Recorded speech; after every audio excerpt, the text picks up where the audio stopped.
Good morning, panibagong vlog, panibagong araw, panibagong vlog.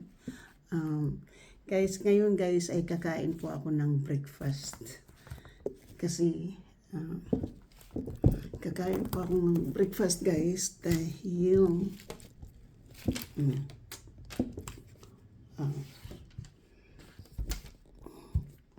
today, it's my 1 month day here. Yesterday is my 1 month, so today is my 1 month and 1 day. I don't have any stuff in here yet. Yung mga gamit ko po ay kung ano lang po yung kasi hindi nakikita. Kung ano lang po yung may nandito tayo guys, kain tayo, nandito yung kape. Nakabihis na po tayo kasi ready na po ako papunta ng work. Okay? So, working day po tayo ngayon guys. Ito na po ay pang 4 days.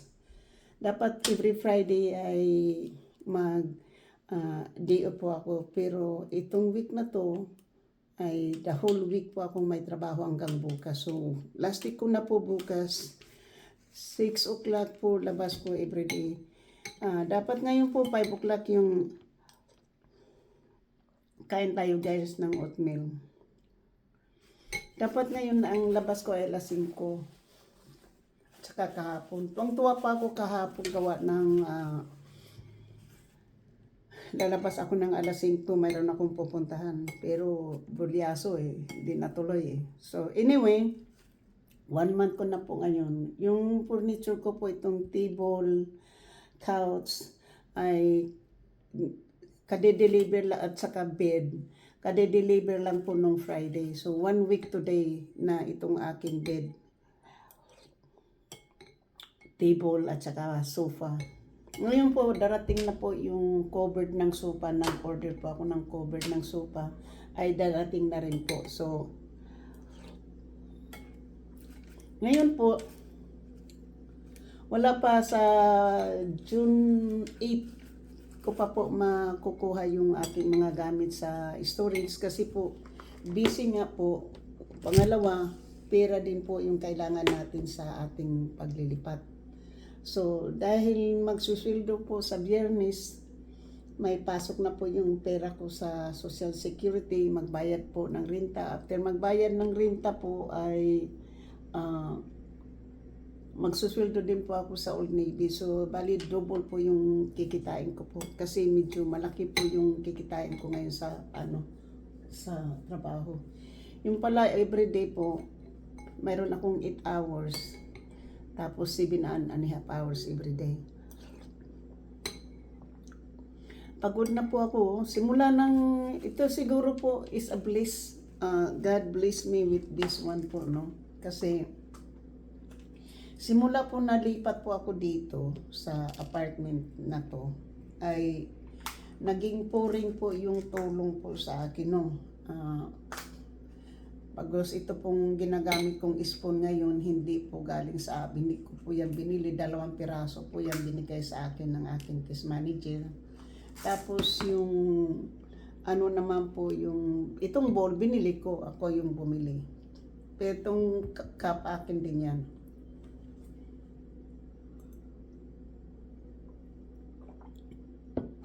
Kinuha ko lang to sa storage para dalawa yung cup ko. Imbis kung pupunta dito yung anak ko, mayroon siyang sariling gamit na cup.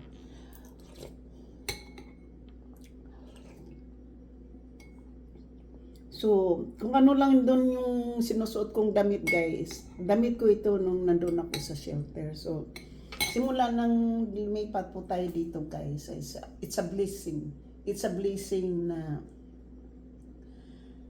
nagkaroon po ako ng chance na tumira po ng hindi ko po pinagsisihan kung bakit ako nakatira sa shelter, which is homelessness. Siyam kami na Pilipino na nandoon. Pero yung ibang Pilipino po ay may mentally health, mentally mayroon silang illness na terminal illness na Yung isa may prostate cancer, tapos yung isa naman may kidney failure. So may terminal illness po na naghihintay na lang ng kanilang bukas. Tapos may dalawang babae din po na, yung dalawang lalaki po, yung isa may prostate, tapos yung isa naman ay may kidney failure. Tapos sa babae naman, yung isa naman parang may disability. Dalawa silang mayroon ding disability, no? Yung isa may diabetes, heart failure. Tapos yung isa naman, nagtatrabaho din pero may disability din kasi nakakin siya at kailangan daw operahin yung kanyang hita. So, may mga Tapos naman, ako,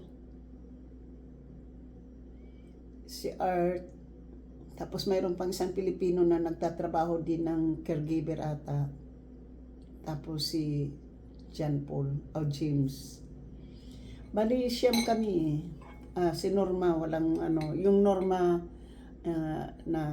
na-scam yan. Matanda na yan.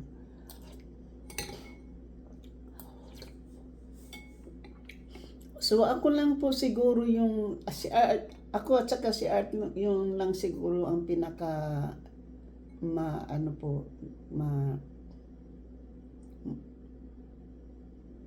short term, kung ibig sabihin, yung maagang umalis. Si Art naman po ay pinaalis kasi nga daw ay nagtitinda ng ng kanyang pagkain. Yung isa naman pinaalis, nag-exit na, sumunod sa akin. Dalawa silang sumunod sa akin na Pilipino kasi yung isa namang nagtatrabaho, wala siya sa yung hindi niya ginagawa yung trabaho niya kasi wala siya doon, palagi siyang nasa trabaho.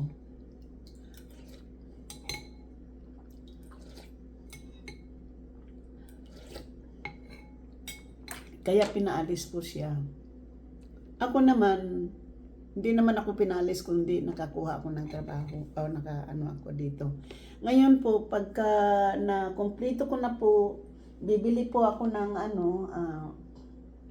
mag-order po ako ng TV next week kasi mayroon na tayong pera. Mag-order ako ng TV, tapos mag-order ako ng coffee table para mayroon akong mapaglagyan ng camera pag nagla-live ako dyan.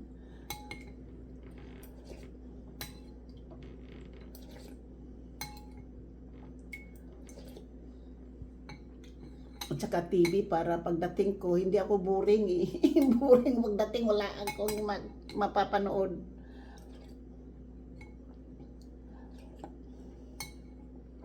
Tahimik ba pagdating? So, yan po yung gagawin ko. Pero 1 month na po ako dito. 1 month. So, saka pa ako po. So, hindi ko pa nakuha talaga. Talagang simula nang dumating po ako dito sa apartment na to. Wala po ako dito sa bahay araw-araw. Talagang blessed po talaga ni Lord na bigyan po tayo ng trabaho. Hindi lang tayo lumagpas po sa ating quota kasi mawawala po yung ating mga discount katulad ng PG&E. Mayroon po akong discount yan. Katulad po ng internet, $15 lang po yung wifi ko. Tapos yung phone, ito ngayon ang phone ang pinaka-problema ko ngayon.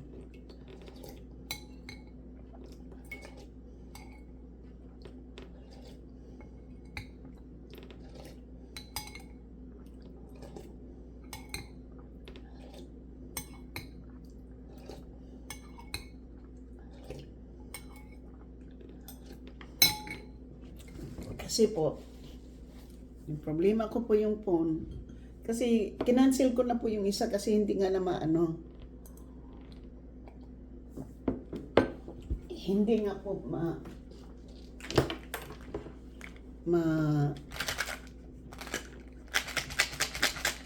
hindi nga po ma-activate kasi nga hindi pa tapos bayaran. Hindi pa na-delete kaya bago ako magbayad book sa ako hindi ko na parang sa linggo ko na tawagan kasi wala po akong time talaga. Talagang pumunta man ako doon pero ayaw ko din pong umuwi ng masyado na pong late kasi pagod na po yung katawan ko sa trabaho. So, ang ibig kong sabihin po, sa umaga dito po ako kumakain sa lamisa kasi pagka sa gusto ko pong umupo doon sa sofa kasi maganda po po yung sofa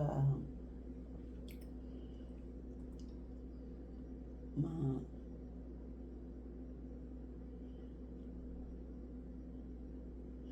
bibilhan ko po yan ng binilhan ko na po siya ng cover kasi ayaw ko pong magasgas o yung mga pagkain kasi po sa sofa ay napupunta sa loob ng gitna.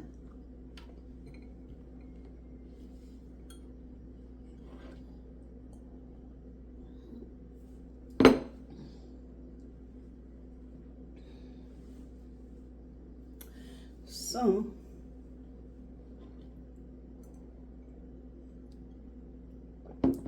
at saka yung dito sa may table po, lalagyan ko rin po dito ng carpet. Tapos yung doon naman po na sa may sofa, bibilhan ko rin po ng carpet yan. Wala lang po ako talagang time guys. Tapos doon din sa labasan po ng sa porch doon, lalagyan ko ng artificial na halaman yan dyan. Kasi bawal, binasa ko yung contract. Bawal yung halaman. Hindi pwedeng maglagay ng halaman sa porch. Kasi daw yung sa baba, yung tubig.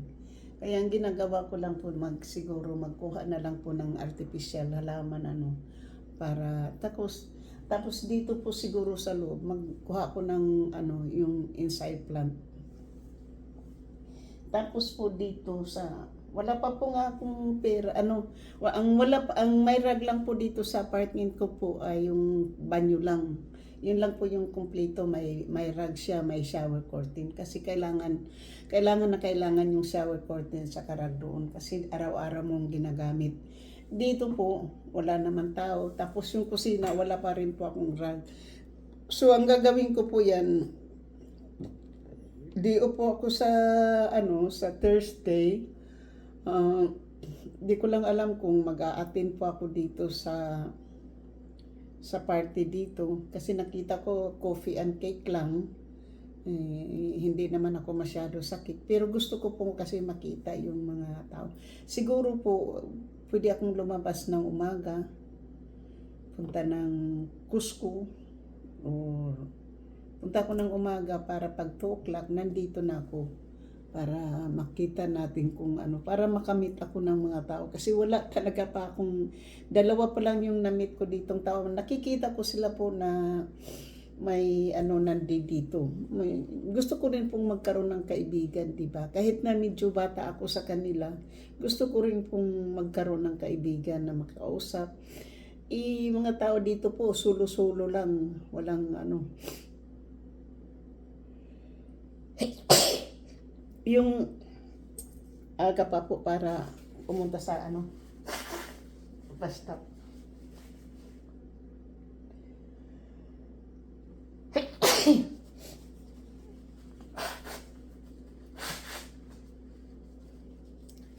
So, ang ko po yung dito,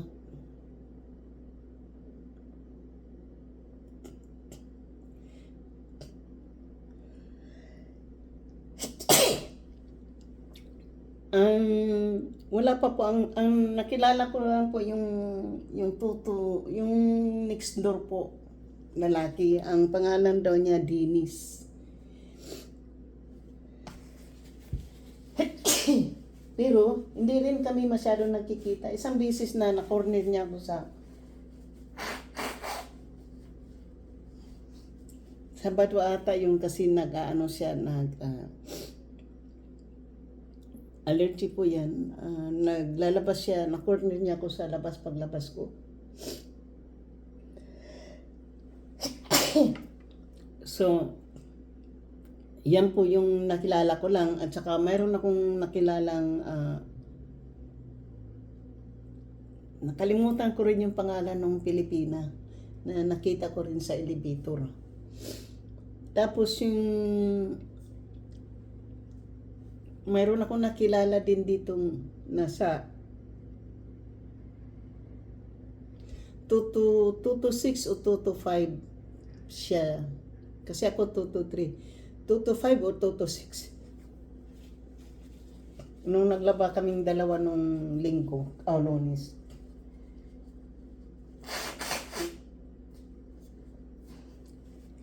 Ang sabi niya na mag-isa lang din siya sa apartment niya, tapos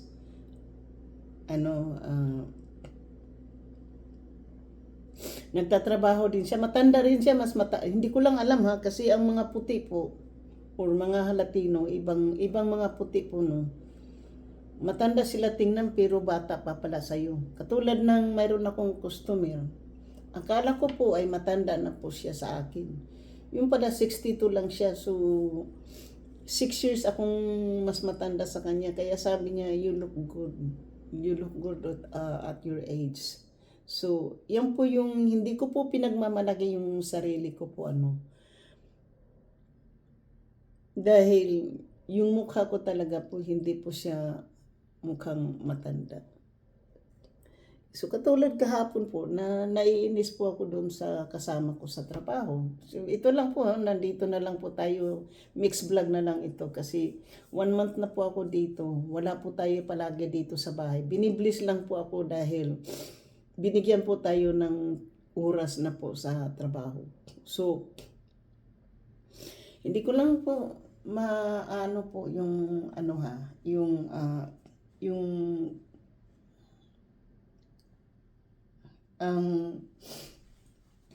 ang trabaho po sa Trabaho Navy po ngayon yung trabaho ko. Masaya po ako dahil next week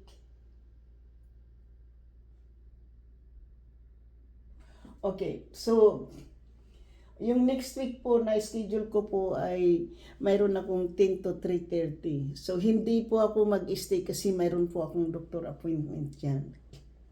Tapos mayroon akong 10 to 5:30. So, ayaw ko na rin pong mag-stay ng 30. Tapos, masaya po ako dahil next week po ay 4 na araw po yung day off ko.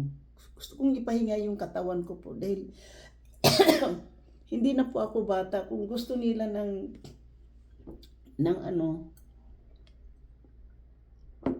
mga trabahador, mag-hire sila po. Dahil ako po gusto ko lang talaga ng part-time. Hindi po yung full-time na schedule. Matagal na po akong, wala na po akong kahit na gagawin ko po, ayaw ko na pong magkaroon ng insurance po sa trabaho. Kasi ayaw ko na pong magbayad. Ayaw ko pong kaltasin sa paycheck ko. Kasi hindi na po talaga, hindi po full time yung schedule ko. Pero itong week na to kaya pala pagod na pagod yung katawan ko po sa trabaho. Pag umuwi po ako dito sa apartment, pagod na po yung katawan ko.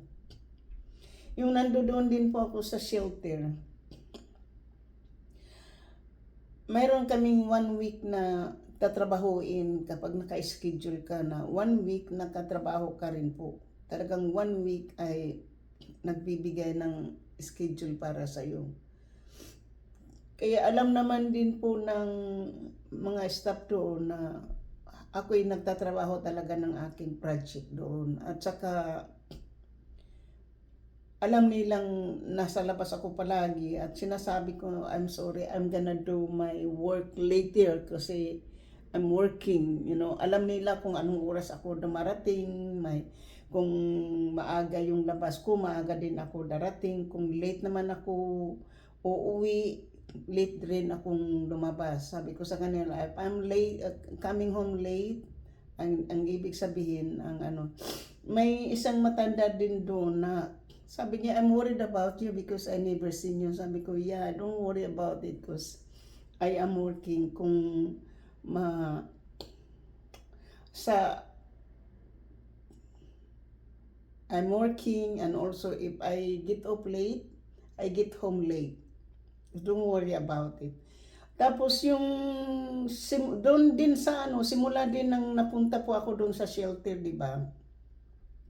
Kasi sinabi ko din po sa manager ko po doon sa trabaho na wala po akong tirahan. Kaya binago ko po yung schedule ko kasi nga hindi po kakayanin ng sarili ko, or kahit magbus pa ako or mag-train, hindi po talaga kakayanin ang 7 o'clock na schedule kung di ka mag-aano talaga. Kasi wala pong doon eh. Pwede naman eh, sasakay ka ng pero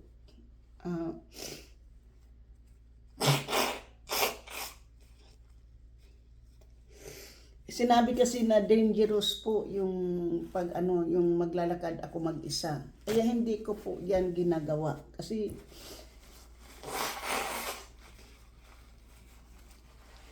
sinabi kasi po na dangerous. Binago ko yung schedule ko. So ngayon, binago ko yung schedule ko. Masaya ako dahil umuwi ako po sa trabaho ng 4 o'clock. Pero hindi ko po alam kung anong nangyayari, no? Kasi simula this week, simula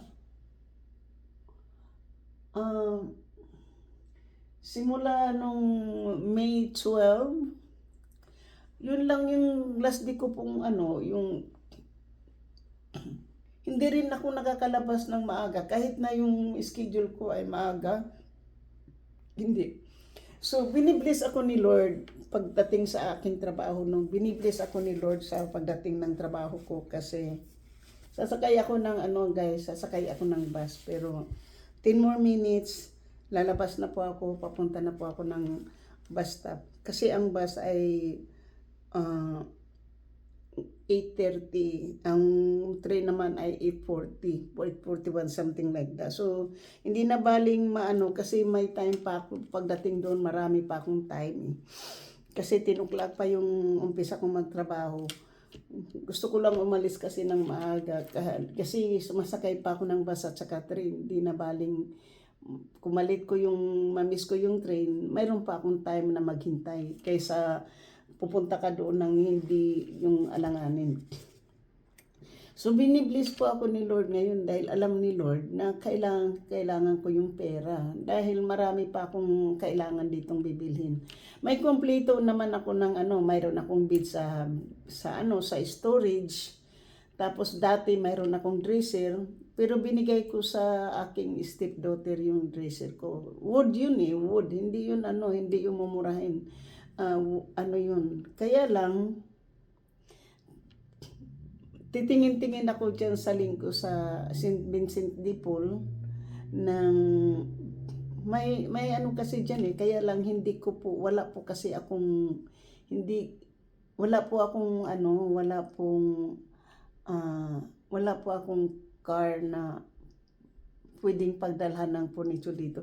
Kasi may mga furniture dyan na mga talagang mga real wood. May $15 nga lang eh.